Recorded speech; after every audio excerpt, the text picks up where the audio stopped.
Are you ready to take your business to the next level? Every day there are countless books and articles that are published offering the key on how to make your business a success. It's easy to feel overwhelmed trying to keep up and run your business. That's why Deb Creer created the Business Power Hour. Keep up on the latest trends, best practices, and techniques for how to make your business a success. Let the Business Power Hour do the heavy work for you.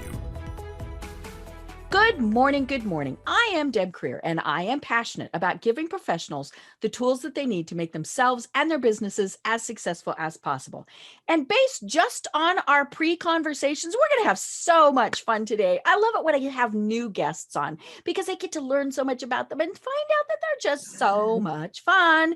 And so please join me in welcoming Kerri Garbis to our program today. Welcome, Kerri. Thank you. Hello, hello. Well, okay. So first of all, you can tell that Kerri is a performer. And so, but that yes, that, I don't know what that means. I know. So that has helped her with her business, and it's a fabulous business. So let me tell people a little bit about you, and then we'll dive into this. Great. So Kerri Garbis is the CEO and founder of Ovation. She has successfully run her company virtually since day one, building and maintaining relationships in a virtual environment for over a decade. A professional actress since childhood, her company offers transformative professional presence and speaker development training, helping business professionals all over the world get prepared, get confident, and get ovation. So again, Kerri, welcome.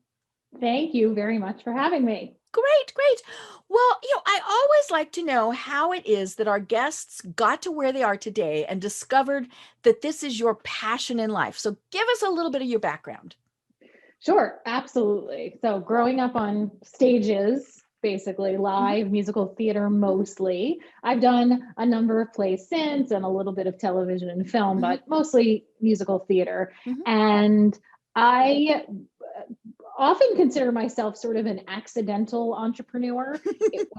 I went to school for musical theater. I thought that I was an actor and only an actor. And oftentimes I still very much identify, people are like, what do you do? I'm like, oh, I'm an actor. Oh, I also have to own this. Oh yeah, I have this business. This little thing going on the side. Not really. And I was a long-time New Yorker, and I was working in New York and as an actor on stages large and small, also traveling all over the world performing in musicals as well. And a friend of mine from high school called me and said, hey, I'm down at the Marriott Marquis, which is one of the big hotels in Times Square. Can you come? And I have to give a talk, a presentation. He worked for a bank at the time. And can you come and tell me where to stand on the stage? And I was like, sure. And did they tell you that? I'm like, you're good at this. You're an actress. You're going to know where to stand. And I was like, yeah, I'm probably going to tell you center, but okay, fine. So I only lived a couple blocks. I walked down there. And he's in this ballroom that, truth be told, was a really weird space to kind of figure out how they Which had was why he it. probably went, Right. Because it was like the screen was way on one side. He was on the other. It didn't make any sense. But we worked on, okay, well, we've got some really bright light here. Let's do some stuff here. Let's walk over here. We rehearsed a little bit. I got him to open with a story. And he was like, oh, this has been super helpful. And my friend Michael says, you know what, why don't you go hang out in the green room with the other banker guys, and I'll take you out to dinner after I'm done. And I'm like, yeah, sweet. Okay. Dinner. This is great, right? Starving actress food. Okay. Yes. Anytime. Starving or not. Yeah, I'm down for food. So I go hang out with these guys who are doing all these insane things to prep for their presentation that they're about to give. Like, one guy's like shuffling through papers, mumbling. Another guy's like kind of staring at the ceiling, moaning. And then what was most shocking was there was a guy standing in a corner throwing up into a trash can. Oh no, just a little nervous. Right. And nobody else in the room, there were like 6 of them. Nobody else seemed super concerned except for me. Yeah. And so I go over and I'm like, doing like the mom hand. Right. I'm like, sir. And I'm like, are you okay? And he turns around and he's like, yeah. I do this before every presentation. Oh. And I'm like, what? Mhm. And then all the guys in the room are like, yeah, he does it before every presentation. And I was like, you have got to be kidding me. And so I started to ask all of them, I'm like, okay, how did you get ready for this? How did you prep for this? What did you do? How did you rehearse? And what they were telling me was so counterintuitive and so unproductive. Right. What I knew to be true as a professional actor for a gazillion years prior, that I thought, oh, I wonder if professional actors have like some good stuff to share with business professionals to make their lives easier, especially in this presentation skills presence department. And so it was after that day that I was like, I wonder if I could like start a business and that would employ me in between my theater gigs, and which morphed into, I'm going to start a company that employs my friends in between their theater gigs. Right, because they're all actors. They obviously have the same skill sets that they can teach people. Yes. And so now here we are. We're almost 10 years old. We're going to be 10 in July. And we have, thank you. And we have a team of 25. And we're training globally in different languages, and it's exciting. And all the trainers for Ovation are professional actors, either theater or some television and film as well. Right. I know I was looking through, and there were actually a couple names that I recognized. I'm thinking, why do I recognize these people? But that's why. Yes. So I love it. And I think so many people don't grasp the fact that when you are presenting in front of people, whether it's 5 people, 500, 5,000, you are on stage and you are performing. I mean, that's what it comes down to. And, and so that's, that is where what you teach is so important. Yes. You have to be on in some respect. We're not teaching acting to business professionals. Right. And I want to ensure that people, that's really important. Anytime I talk to any prospect clients, to say, we're not teaching acting. We don't want you to not be you. We want you to be a really self-aware, shiny version of yourself. Right. And so that you're engaging your audience in the most effective way possible. Right. Yeah, and of course we've all seen bad speakers. And again, maybe it's just in, your team leader in front of 5 people who they're not prepared. I mean, that frequently happens. Or, I mean, they're just absolutely terrified. And, and I mean, there is somebody who's nervous. I mean, I remember reading that Barbara Streisand still gets incredibly nervous. And, having those butterflies in some way does help. I mean, kind of gets you keyed up and, some things like that, but throwing up in the trash can is not good. And I mean, you obviously want to be giving a presentation where people pay attention. And that is what this comes down to is, you don't want them wandering off. You don't want them playing on their phone. You don't want them falling asleep. I've had that happen. I hate giving presentations right after lunch. It's a challenge. It is a challenge for sure. And considering how high energy I am, it always kind of surprises me when something like that happens. But yeah, I mean, it is about being the best you and not being somebody else. I mean, now you might have somebody else kind of in your mind, but you still have to be you. Oh, sure. Absolutely. And we can identify people we want to emulate or things that we would love to integrate into our presentation style. Right. But we essentially, you're you. Right. And even if you're super introverted, even if it is totally out of your comfort zone, sometimes getting up and speaking is necessary, especially in the business world. And so why not make it just a little easier, just breathe a little easier. And we can do that. That's what we do. We can do it really quickly. We can do it really in depth, whatever people need. Right. I love it. Yeah. And I love that you talk about being authentic to who you are. I mean, again, we've all seen the speakers who get up there and think that they are going to be the next comedian, and they're not funny people. So, they tell a joke and it goes thud. Yep, Whether let's it's they learn. didn't tell it right or it's an inappropriate joke, right? Or they're just that's just not them. They wouldn't do that on a one-on-one. So why on earth would you do it in front of a whole bunch of people? But there are also things that people do. I mean, I'm a great one for this. I mean, we can see this in the video, and for those who are listening, I talk with my hands, I move a lot, I do things. And so that is part of what I have to watch when I'm speaking. I've given presentations where I had a mic in one hand and a remote control in the other. And it didn't go well because I couldn't use my hands, right? I'm like, yeah. But that's where training comes in to know, okay, here's how to do this. Now, of course, the best thing would have been if I had been able to say, I need a different mic. Yes, yeah. I was going to suggest that, Dan. Yeah. Let's get a mic that clips on and I don't have to worry about it. If it's not cordless, I'll try to not fall over the cord. But yeah, me having to wave a mic around is not fun. Yeah. We talk about gestures a lot because like you, I am a gesticulator, an enthusiastic gesticulator, and I like to do it because if you can't see me, I'm moving my hands just as much as Deb is. We're waving at the world. Right. Hi, everybody. And the thing is that especially if I'm speaking in front of a group and we're talking about this kind of stuff, I'll remind them that I move my hands a lot. You do not have to move your hands a lot. You move them. Yeah, for some people, it looks like they're flapping their little bird wings around, right? Right. You move your hands in the way that it's natural for you to express yourself. And as long as it's congruent with your message, like it's not, you're not talking about data and doing jazz hands or something insane, all is fine. As long as it's not distracting or detracting from your message. And some people like us are more like into the hands and some people not so much. Right. And it's always good to use your hands a bit. I always love the speakers who, and of course, this usually are men, have their hands in their pockets. And, and then, they've got change in there, all sorts of things. That's always entertaining. Yeah. We call that the big spender. Yes.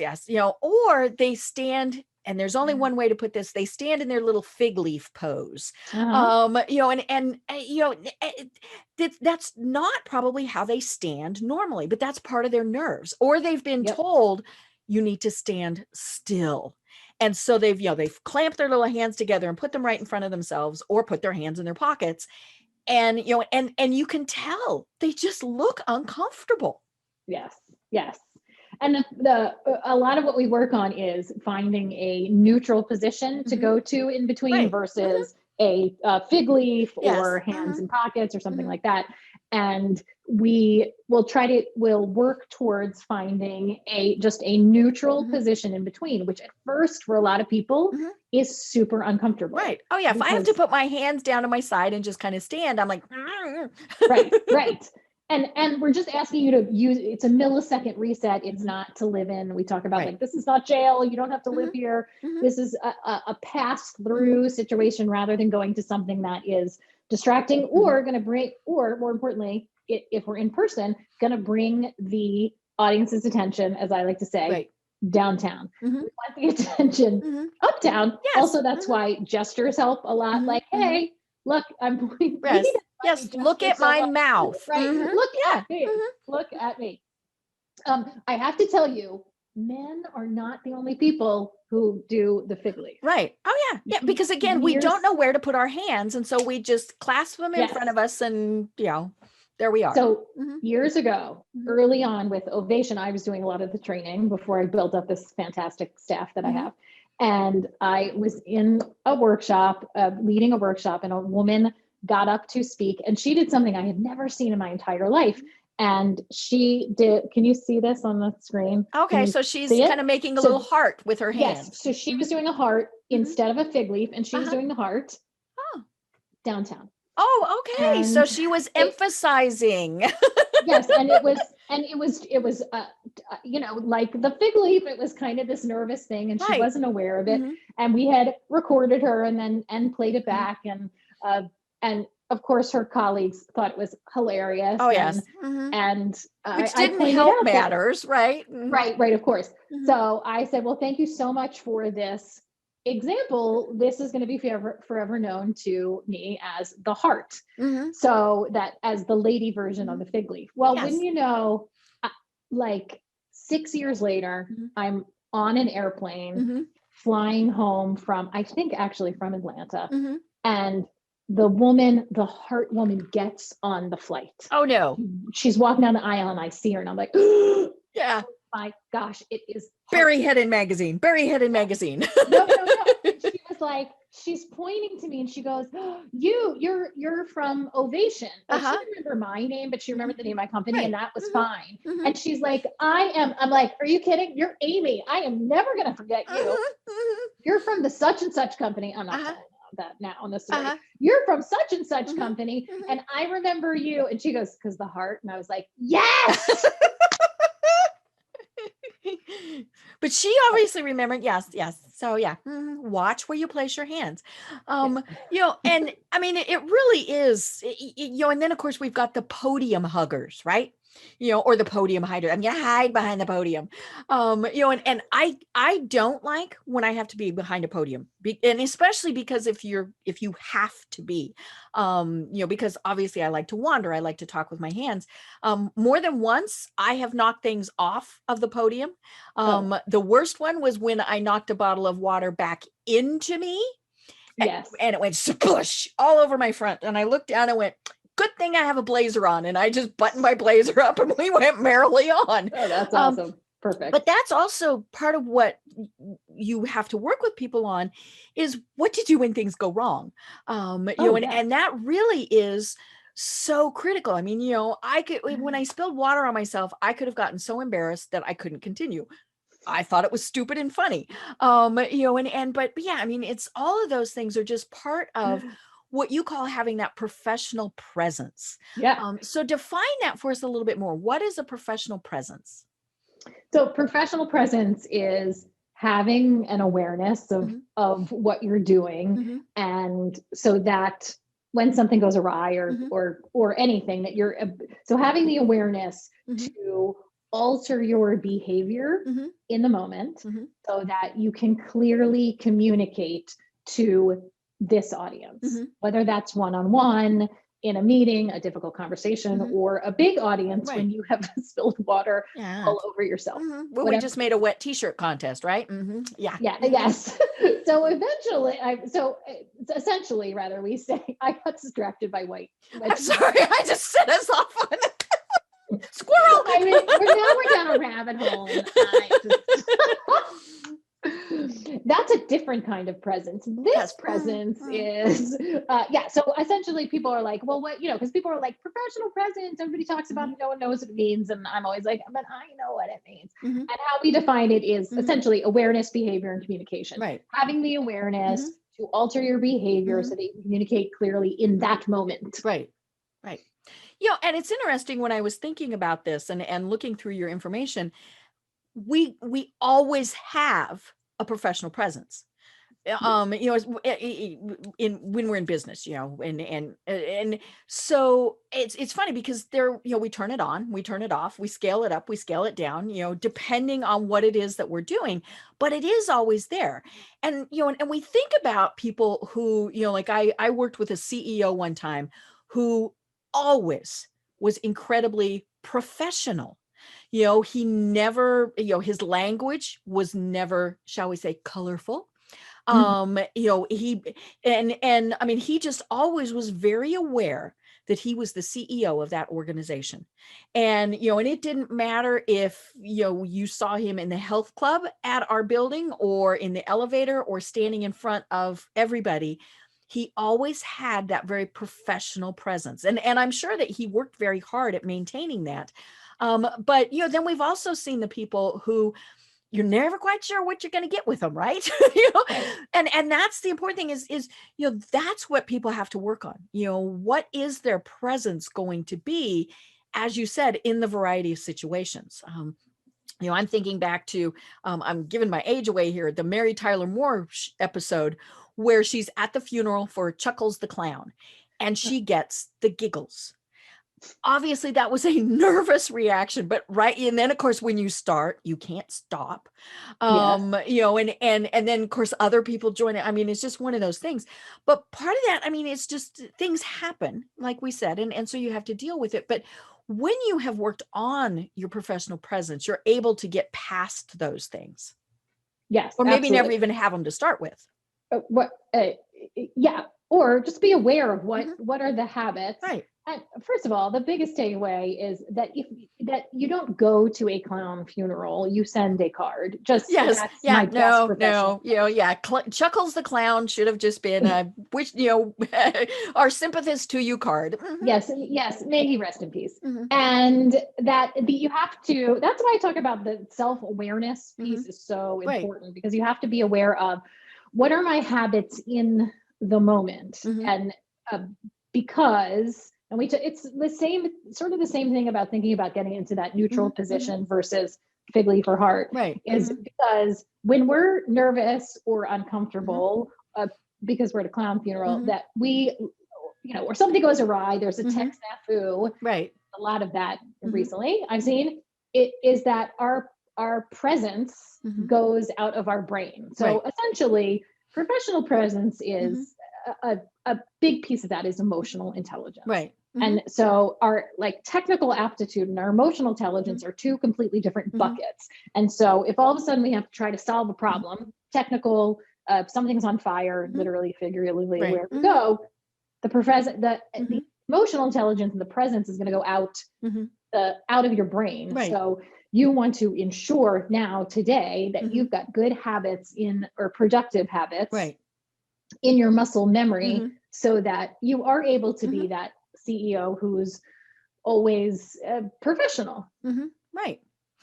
As you were talking about that, one of the things I was thinking about is women a lot of times, because our emotions are different, maybe more, closer to the surface might be the way to put it.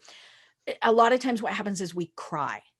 Whatever the situation, and it's not always appropriate, or I mean, I am mad that's when, and so, and I was just remembering, over the weekend we had the televised funeral of Prince Philip, and so of course everyone was talking about the Queen and her emotions, and so I was reading an article, and people were, is she going to cry, is she going to cry?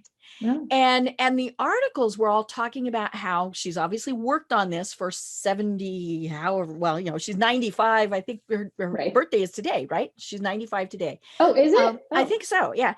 And so she's been working on this her entire life. But as one of the things that I kept seeing over and over again was she cries appropriately. And I thought, there really is, and so it said things like, when she was at a memorial, there would be a tear. Now Oh. I don't think it was something that was forced. I don't think she was like, I have to cry because they're like I am. I think it was more, she's obviously a very reserved person, but that is kind of one of those things, is we have to work on the appropriate displays of emotion. And sometimes, I mean, like, I know, well, a lot of what they were saying about the Queen over this was she's very reserved, and then other people said she's very cold. And I think that can come across with people, is when we try to be so professional all the time, we do come across as being unemotional. Yes, yeah, for sure. And the crying at work and women crying, Mhm. we get a bad rap, Mhm. where it's right, it gets uncomfortable Mhm. for everybody. Mhm. And if it really goes back to being authentic, Mhm. while keeping in mind that we're at work, right? Mhm. We're Right. not talking about Mhm. the prince's funeral or Mhm. talking the clown. We're talking about in the workplace, that the choice needs to be, okay, what's productive here? What's going to move us forward? What's going Right. to move us forward in this Mhm. agenda, this relationship?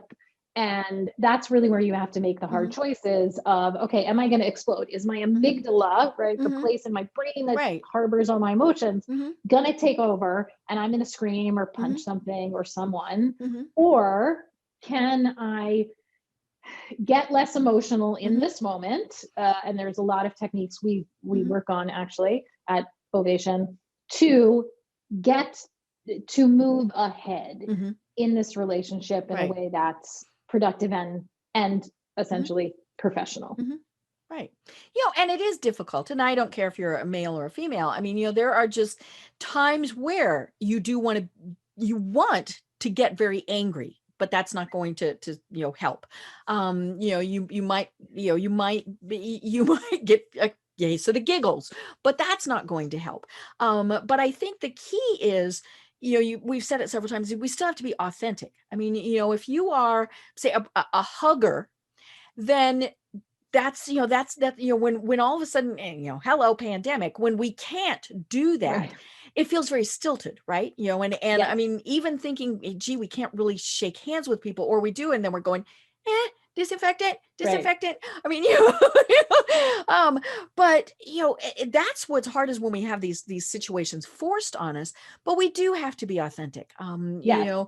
If we are somebody who does wear our emotions on our sleeve, we just maybe have to learn how to tone it back. And as we've said, just make sure it's appropriate.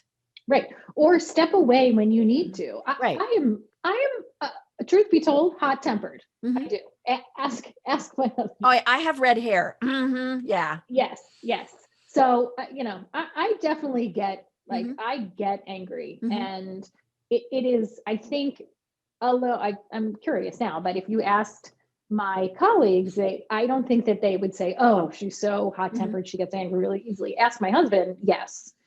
And because maybe this is, maybe I'm doing a therapy moment for myself, but that because very much in the workspace, in the professional world, I can very easily say, I'm getting frustrated and I need to step away. I need a moment. Right. Or this, I need to address this at another time. Right. And just shut it down and move away. And the same thing is if you're getting close to tears and that's not something that it's appropriate to express. Some workplaces, it is absolutely, it's okay. Emotion is absolutely welcome, and you just have to know what's appropriate or tantamount to your culture of your organization or your team. Oh yeah, I mean, that's, it really could, especially if, say, you're working for a nonprofit or something like that, where emotions run high no matter what. Yes. But you talked about the bankers. Bankers don't do that. Right. Bankers don't cry ever. No, I think they actually do cry sometimes. Here's what I want to say about hugging. I'm not a health expert at all, but I found this really interesting. I had to go see my doctor, which, a couple months ago in the middle of the pandemic. And he said, we were talking about handshake, the whole thing. And he said, actually, from a health perspective, hugging is healthier than shaking hands. Interesting. Yeah, because we've touched things with our hands. Right. Yes. So I don't know, Deb, let's hug it out when we can. Okay. Virtual hug. And it is, it's one of those things where, it's not just our actions, or it's also what we do. I mean, one of the things that I was thinking about as you were talking was, when we get, say, an email, or we see a Facebook post or something that just is a trigger, where we get angry, we get, emotional, we want to respond and say, you blankety, blankety, blankety, blanky idiot. Step away from the keyboard. There are many times where, I'll get an email, and part of it is, I just need to reread it later when, say, I'm calmer, because then I'll take the tone that I thought they wrote it in out and go, oh, okay, that's not that, I put the tone in there that they were being sarcastic, nasty, snarky, whatever. And maybe they were joking, but that is one of the big problems with social media, with email, is we tend to just typey away it goes. And we don't stop to think how what we say is going to be interpreted. And so it is one of the things that, I've had people who say, well, you don't really joke a lot on Facebook or all these things. And I'm like, well, those can go wrong really pretty quickly. Yes. And so, and same thing with emails. I mean, if it is something that has gotten your blood going, maybe you do need to wait an hour, a day. I mean, there are times where I've waited a day before I have responded. And of course it's much better. Or, and I also tell people, okay, so then you respond, but you delete it. And so that way you Yes. vented and you got that out. And Right. You got it out. yeah, then you can go, okay, Right. now how does the professional part of me respond? Right. It's so, and that is hard because there's so much instant communication. Right. We, at Ovation internally, we use Slack. Of course, we're like loaded with email, and then there's all the web stuff. And it is, I often have to remind myself, okay, I'm bringing, when I'm reading something, I am bringing my in the moment emotion to this. So I could get a message that is something as innocuous as "Thank you, Kerri." 3 words. Thank you, Kerri. And if I'm something is annoying me and I'm going to read it and I'm like, oh my gosh, I can't believe they sent me this email. Look, it says, "Thank you, Kerri." Yeah. Okay. Like I said, that tone. Right. So it is very important to be aware of tone in email because you cannot control it. Right. The tone is controlled by the reader. So as crystal clear as we can be on this end, sending it out, and they receive it, and ideally their emotion, their in the moment tone isn't overriding the initial intent. One of my favorite things to do is I'll get emails and I will hit reply and then I will immediately take out the to. So you don't accidentally send it when you're venting, right? Yes. So either do that or pound it out in a Word document like blah, blah, blah, blah. So I was on an airplane. I used to travel all the time for business, all the time. Airplane, what is this thing you speak of? I know. I haven't been on an airplane since March of 2020, which is so weird. But I used to travel all the time and I was really angry at something and I was on an airplane and I totally vented it out in a Word document, like just everything. I got it out and I was like, And the person next to me was like, are you okay? Can I move? I'm like, I'm fine. I'm just venting. It's fine. Yeah. Like, you're really angry. And I'm like, yeah, I am. Yeah. But they don't need to know that. And they certainly don't need to know that in this moment, because that's when it gets not pretty and really unproductive. And like, Right. Well, now, when you work with people, you work with them on, a lot of how they are coming across when they're in person. And we haven't been able to do that. We haven't been able to network. We haven't been able to be with our employees. We haven't been able to obviously give presentations and things like that. So I'm curious as to, what are there differences with how we're communicating virtually? I mean, it is nice that, I'm here in sweats and slippers, but, how has and the reason I'm asking is I think, yes, things are opening back up, but we like this online. People like, we like not having to fly every weekend to attend conferences and, drive an hour each way to go to networking. How do you see this new online virtual world? And what is that doing to our professionality, as in like I'm wearing sweats and and in slippers? Right.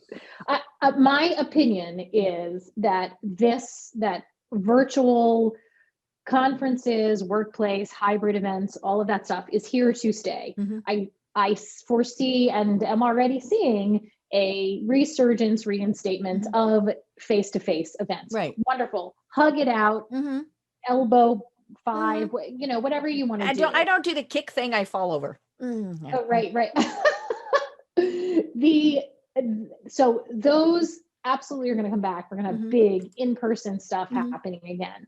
Also, virtual is going to stay and it will be vibrant. And prior to March 2020, my company's training was 90% in person, 10% virtual. Now, of course, we are still 100% virtual, have been for now we're in 13, 14 months. Right. And we will eke slowly back to some face-to-face as people decide that that's professionals, organizations decide that's what they want to do. There's so many advantages, Right. like sweatpants, like not having to travel, to doing things virtually, building rapport, connecting as humans in the virtual environment is definitely a little tougher.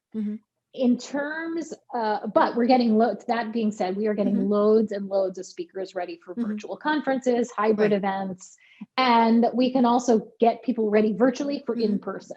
How we'll coach them to speak at certain events is nuanced and different. The thing about the virtual environment overall to be wary of, and a lot of what I've been talking about in the past year, is that we're getting a little casual, and yeah, the sweatpants turn into the ratty t-shirt. Yes, and as long as sweatpants, no pants, although I highly recommend pants. Yeah, because you never know when you might accidentally stand up to do something and flash the world. Yes, and I've seen it many times, and it's not always pretty. Okay, so as long as, if we're in pajama pants, fine.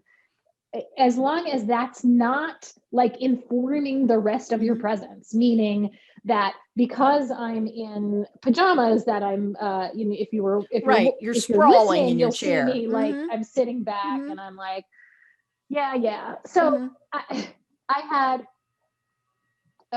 met with a prospect early March virtually, and she said, our conference is now going to be virtual. We want to have Ovation come and coach all the speakers. And I'm like, great. And so we met here on Zoom.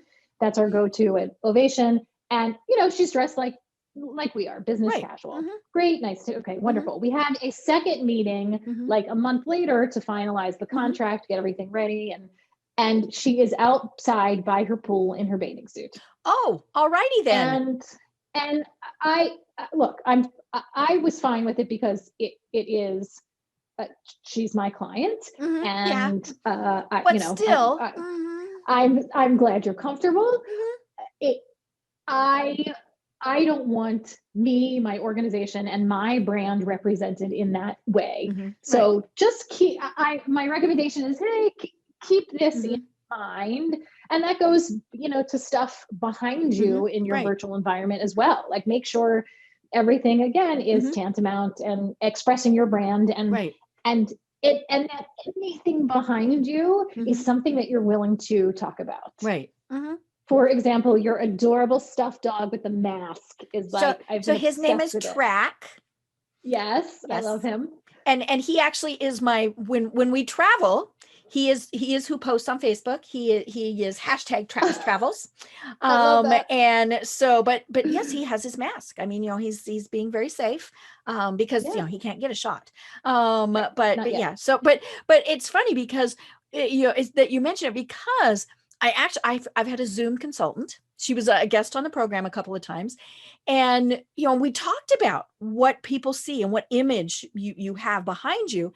And, I just had him back there and I was getting ready to move him. And she said, no, because she knew that is part of who I am. I mean, we do travel and track posts and things like this. And the books were the books are, chick books, summertime reading type of things. Ooh. But you can't see what the titles are. But she really had us think about what is going on back here. And I'll be honest, I'm not a fan of the virtual green screens. I think a lot of people, I'm a great example of that. My computer does not have enough oomph to generate a really good image. And so then I end up with half my face gone, or, and then, or if I'm watching somebody that has a bad green screen, I get so caught up in that I'm not paying attention to them. And oomph is totally the technical term. So thank you for using that. Yeah. And I love, that's my level of technical aptitude right there. Oomph. So yes. So I totally agree with you. I am not a fan. We recommend it professionally that you do not have a green screen. Of course, we have many clients who say, well, we want, if we're doing like hundreds of speakers for a conference and they want all of them They want the uniform, branding, right, some things like fine, that. we'll go with it. We'll make better recommendations. But okay, so if you can't see me, I'm getting off my chair right now. Yes. And Where's she here's the thing. going? Where's she Oh, we have going? 5 Deb. See ya. So here's what's happened. I just want to tell you that I totally agree with you. And here's the thing. We already have this pane of glass in between us. It's Right. already synthetic enough. I can't shake your hand, elbow, or kick you so you fall over, right? But so let's have like real stuff behind us, a real, and it's funny because people often say like, oh, I love your virtual background. I'm like, no, It's real. it's real. It's right here.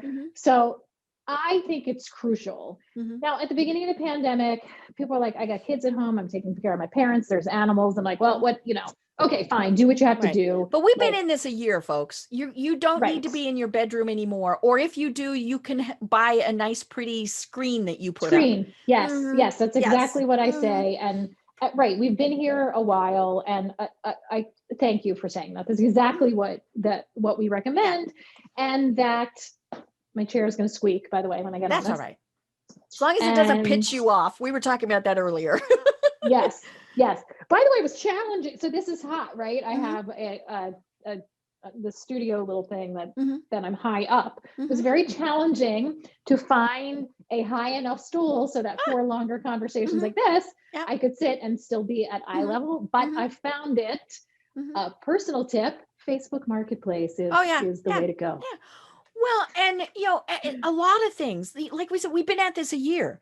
There's no excuse for somebody who has their camera set where we're looking up their nose the entire time, or at the top half of their head. I'm like, hello, put books under your computer. I mean, this doesn't have to be anything fancy. I mean, yes, I have my camera on a swing arm. I have my mic on a swing arm, and I have that because I talk with my hands. When I've had it on my desk, I've knocked it over. And so it's like, no, it's on a swing arm. But I mean, I do a lot of these, and so we need to do that. But yeah, I mean, does anybody have Encyclopedia Britannicas or old phone books? I mean, those were what we used to stack stuff on, right? Because they were big books. Yes. But you can put things up so that your camera is level. Your lighting might not be perfect. I mean, that gets a little tricky. I get bothered by the fact that my glasses reflect my monitors. I'm probably the only one that's bothered by it. So, but we still have to remember that even though we might be in our spare bedroom, we have to be professional. And I think that's exactly what you're talking about is, what we still have to have this professional presence, and we can do it in this little screen. Absolutely. And it is pretty easy. You don't need a massive amount of equipment. Of course that helps, but you really don't need much. As long as that camera is eye level or slightly above, as long as your light source is behind the camera, so it's lighting up your face, and there's not a big light source right behind you, so it's shining into the camera, you're in pretty good shape. Right. And people, I mean, we all know that for the most part, we're not ready to do this, and we're not professionals at it. So, okay, like I said, my monitor's reflecting in my glasses, whatever. But there are things like, one of the things that I do, and I discovered this because I do have these 2 big monitors. So I turn my monitors onto night settings. And so I'm going to turn it off right now. I'm obsessed with what's happening. Oh my gosh. I see. I just, And so see, this is why, and so you can set the yellow. That does make a big difference. It made a huge difference. Difference. Yep. And that's just a setting on your monitor. And so just some little things make it a little bit more professional. Now, here's one of the tricks that I have done. And it's, one of those tricks that I'm sure everybody knows I'm doing. I have scarves. And so if I happen to have a t-shirt on, now this is not a t-shirt, this is a nicer shirt, but if I have a t-shirt on, then I can put a scarf on, and that just immediately dresses up my outfit. Anyhow, I think it does. Yes. And so, there are various things that we can do, but again, just because we're in our spare bedroom doesn't mean that we shouldn't be professional. Correct. And you don't have to be uber on shirt and tie. Every single moment. Be aware of there's certain relationships, long-term, wonderful business relationships that I have that I know I can I have a beautiful screened-in porch here at my Right. home outside of in Massachusetts, and I know that for certain clients, certain relationships, I could have a conversation, say, you know what, it's a beautiful day here. I'm working on my porch, and that's totally Right. fine. That is not something I would do today for this, and not something I would do for a first impression. Typically, every first virtual meeting I have is here on the studio side of my office. Yep. I have a desk right here. This is not I live in a very old home. It's small room. So like, I'm not talking about a palatial space. Right. I've got my desk here. I do take a number of meetings at my desk, and behind me, I have my different logos of our different brands as well. So with some books too. So, you have to it goes back to being aware of who, how you're showing up, your audience, altering the behavior. Okay, do I want to be on the studio, at the desk, on my porch, so that you can communicate, your communication will resonate. Right. And again, it's about being authentic. I mean, if people know that this is, say someone who's training for a triathlon, well, they shouldn't be Zooming while they're doing that, but they might be more casually dressed, or they might be on their back porch or something like that. But yeah, it's just, just always keep in mind that this might be the only time people see you. So how do you want to come across? Right. And first impressions stick. We know that. Oh, yeah. Yep. Well, speaking of logos, you've got one behind you that says "Be Ready," and I really wanted to talk about that because as we are recording this, we're actually recording it on April. I forgot what the 4-month was. April 21st. I just had to look. So I know. So it's April 21st, and so yesterday the Derek Chauvin verdict came down. And so your Be Ready program is something that I really wanted to talk about because it's very timely, and I think it's an extremely important program. So, please tell us more about that. Sure, absolutely. Be Ready is our nonprofit arm of Ovation, and we're providing our professional presence training exclusively to underserved Black youth of America.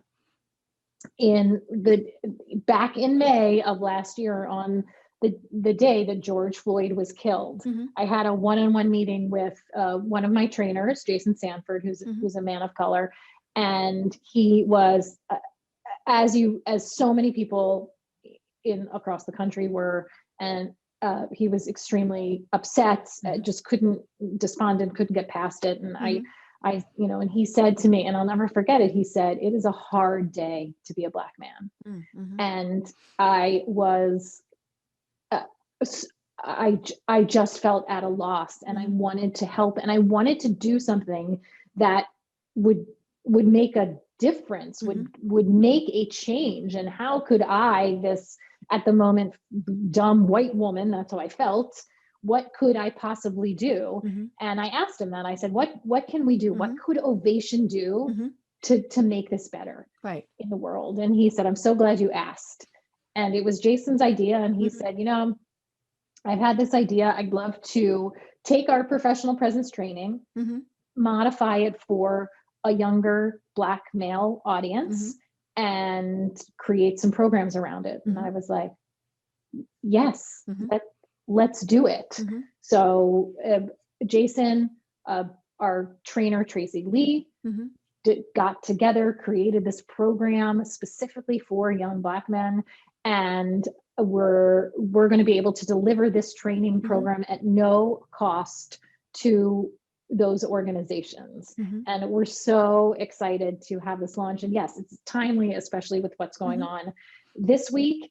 And I am hopeful that this will help make a small change in the world. Right. And I love it because I think we all, especially when it is, as we've been saying, an emotional issue, we in many cases lose the ability to be articulate.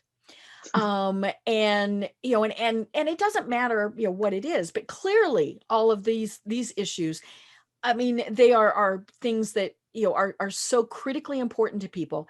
And it is so important that they get their message out there in a way where we all understand it, we are empathetic, all of those various things. And so that's where having a little bit of professional training can come in. Yes, absolutely. If and we're partnering with a couple of different organizations that will be able to work with their groups. If you or someone you know has an interest and has a group that would want this kind of training, please certainly let us know, and they can get in touch with us via our website, getovation.com, and head over to the Be Ready page. And our actual Be Ready website will be up and running shortly. Cool. I love it. I love it. And it is. Thank you for letting me share that. Thank you so much. I think it's just very important. And I was so interested when I saw it, because, yes, it is very timely, but I'm one of these lifelong learner types of people. I've discovered Blinkist. I don't know if you know about the app Blinkist. I don't. Oh, so it takes books, business books. Well, actually, I guess it's, I'm interested in the business books, and condenses them into a 15-minute-ish recap. And so it's giving you blinks. So like blink 1, blink 2. And I mean, by blink, it just means, point 1, point 2, but blink is cuter. And so I love it. I listen to one every morning before I get out of bed. I mean, that's how I start my day, with some education. So I think it's always important to always be working on education and on bettering ourselves, and anything that we can do is just a benefit. Yes, absolutely. I too am a lifelong learner, and over the winter when I was out, it's freezing and raining outside, and I'm still working out at my gym that had set up outdoor workouts in the parking lot so everybody could safely work out. And I had people like, "Why? That's insane. You're working out in the dark and it's freezing. Why are you doing that?" And I'm like, I run a training company. Yeah. I'm a fan of group learning. And this is what brings me great joy. I mean, not the cold rain part, but it just made you do it faster. Yes, more calories burned. Yay. Yes. Right. Yeah. And I think, it doesn't matter if we've been in the business world for 40 years, 50 years, a day. I mean, one of the things I was thinking about was a lot of these skills are something that would be so important for any college age person, whether they're in college or not, I don't care. But that age range, I mean, that would be perfect for them. We all, they're Gen Z, but we all hear about millennials too, where, they're like, hey, well, I'm sorry. The second they do that, I tone out everything they say. Now, are there people that are my generation who do that too? Of course. And so, but yeah, just getting those little snippets of training in order to be more professional, it can't hurt. And let's be honest. I mean, we're talking about this being professional. I mean, this also works in your personal life too. If you're dealing with, say, your spouse, I mean, you're talking about your husband, and or your kids, you not that you're coming across as professional, but you want to, say, okay, I do need to take a step back, or, all of these various things that we're learning. It's something that we do 24/7. Yes. Yeah. Well, clear communication can help you out of help you out in many situations. Right. And of course, I feel anybody, business professional or not, could benefit from some of our training. Right. That really was the impetus for us starting, creating, that we just did in the past year, our Studio G project, which is the big G behind. I thought it was for your last name. Well, yes. Yes, and Garbis, but also Studio G. So that's our continued learning platform. And so that's anybody, individual can go in and immediately get coaching, resources, take advantage of our AI platform, so that you could really quickly, like, let's say you're getting ready for a college interview or a job interview, and you just want to work on your presence for that little piece. Go in, you'll start to build some self-awareness. It's a monthly membership. Mhm. So you could go in and work on your stuff for a month and Right. then get out. Mhm. And that's the way we're hoping to Mhm. incrementally help anybody. Mhm. It's super Right. accessible Right. and I love get it. people up and ready. Yeah, I was just remembering, I taught, when I lived in Denver, I taught at Metro State, and and I taught communications, and one of the things that we did was we did job Mock stage, interviews. yeah, that's it, mock interviews, and and they worked on this in small groups. Then they had to do it in front of the class, and we had this one young woman who she was one of my A students, and she gets up and and she was the job applicant, and then it was the other two who were interviewing her, and then I was the random CEO who would wander through and ask stupid questions. um and so she's, I mean, we had just started with her, and she said, I need to start over. And I said, no, this is a timed exercise, and every we have to keep on the schedule or it throws everybody else. And she said, I'm going to throw up. Those Oh, keywords, right? And so I said, okay, let's take some deeper. And I mean, bless her heart. She's right in front of everybody, and she's, she's that nervous. But and so of course, what do? I move a trash can closer to her.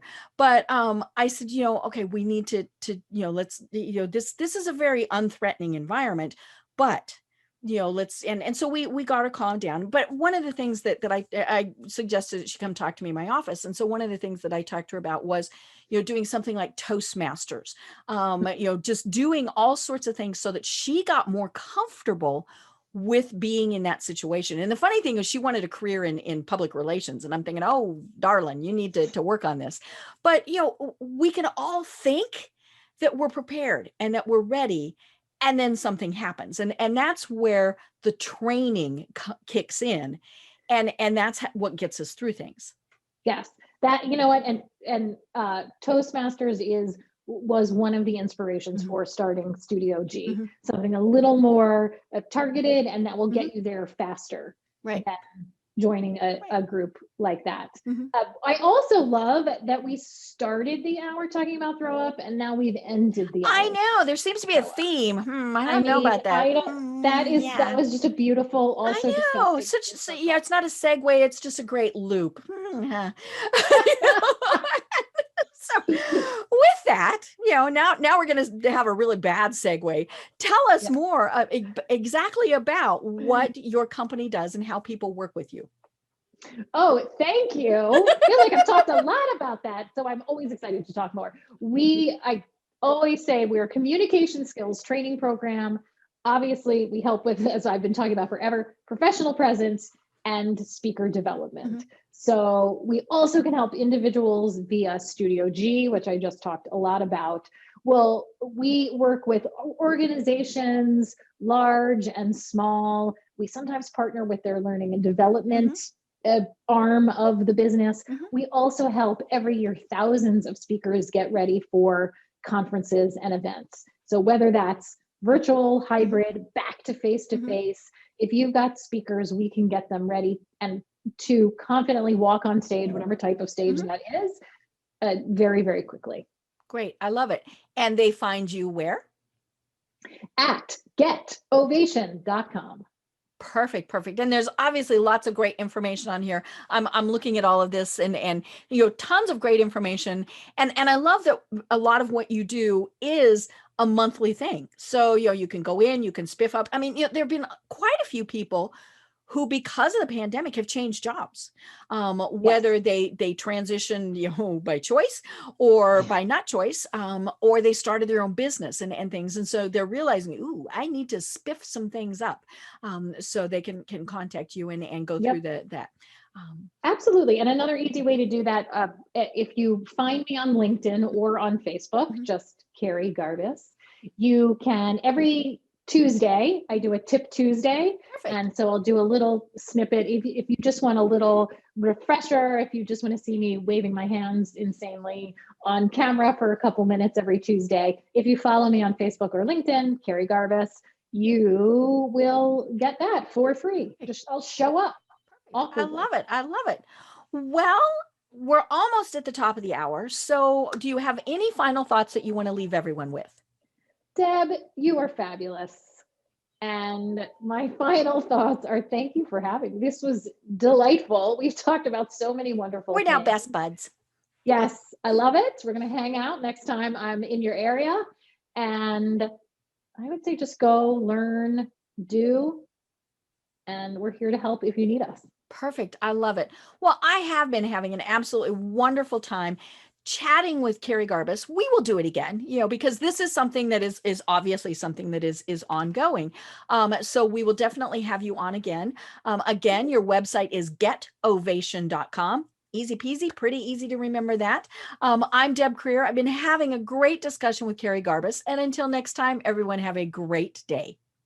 Yes, thank you. Tune in for our next program for even more trends, best practices, and techniques for how to make your business a success. The Business Power Hour, hosted by Deb Creer, is proud to be part of the C-Suite Network.